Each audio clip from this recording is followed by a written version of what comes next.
There are quite a number of Netflix films competing for Oscar Best Picture slots at this current stage of the year, Frankenstein being a very recent example of that.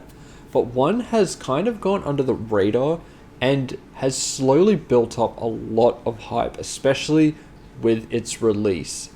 The film I'm talking about here is perhaps the indie that could in Train Dreams. So let's talk about this movie. What are you thinking about? I was thinking that we ought to get married.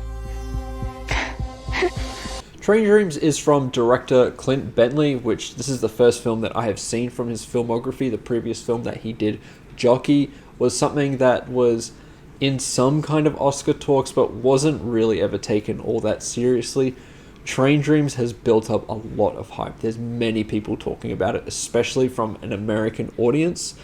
I don't have the full perspective of being an American and fully connecting to a story such as this one. So there are some things that it needs to do to win me over as a somewhat international audience member, even though I do have a deep connection to the United States. I got married there. I have huge love for particular cities in America that I have spent plenty of time in. So I do have some connection there, but I am not someone that obviously lives there and understands a lot of its history apart from a lot of the stuff that everyone knows. With all that said, I think there are elements of Train Dreams that I really enjoyed and could really connect to. However, for a lot of this, I didn't really enjoy too much of my time with, and I think a lot of that boils down to just the style of film that it is. I think it is a very rich story, and I like the way that it is handled technically. A lot of this film reminded me of a Terrence Malick film with the way it captures nature. Just particular shots just feel right out of the playbook of a Terrence Malick film, especially his latest movie with A Hidden Life. Some shots in there almost look very similar to what had played out in A Hidden Life, which is honestly a movie I actually prefer over something like Train Dreams.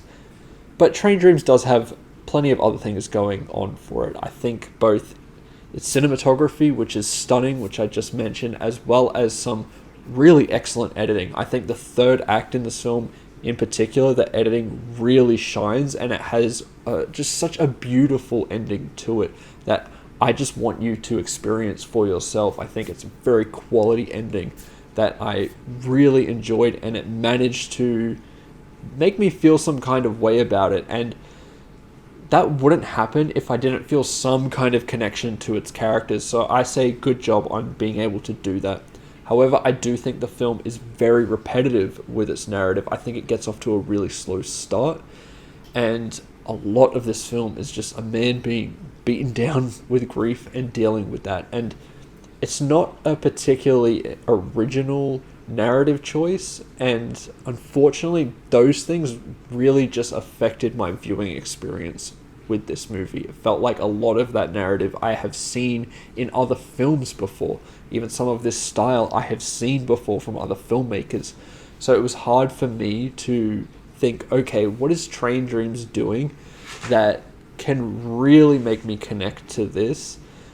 And it just really failed to do that a lot of the time, unfortunately. Even if it has those stunning technical moments, it has a solid performance from Joel Edgerton and Felicity Jones. It has things going for it that I would say are quite excellent and make me fully understand and appreciate why so many people are connecting to this movie. I think when the film gets surreal is where Train Dreams really brings something kind of new to the table and feels refreshing and interesting and makes me fully on board with this movie. And I see that a lot through its number of dream sequences. They are all stunning and manage to capture a lot about the character and say so much about the character. There's some element of surrealism there, of characters that have either passed away or moved on that reappear in these dream sequences that hold so much meaning in every frame. And I loved when it did that. But unfortunately, when he wakes up and is in the real world, that's where I feel like the film just cannot really evolve and move on, and because of that it just hurt my viewing experience. And that finale is where it just goes full in on some of the stuff that is set up in these dream sequences, all connecting to something that is both very profound and just feels starkly different from so much that happens before. And I love that.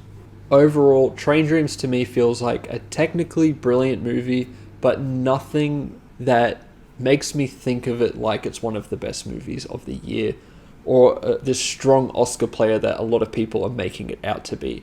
For me, I do think it is a little overrated, and that is a shame because so many people are connecting to this. So obviously this has some merit, and I can see that in many scenes in this, but as a cohesive unit, this film doesn't fully work for me.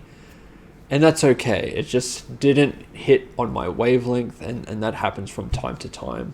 But fortunately for me, as a score, I'm going to have to give Train Dreams a 3 out of 5 because I think it's slightly better than mediocre.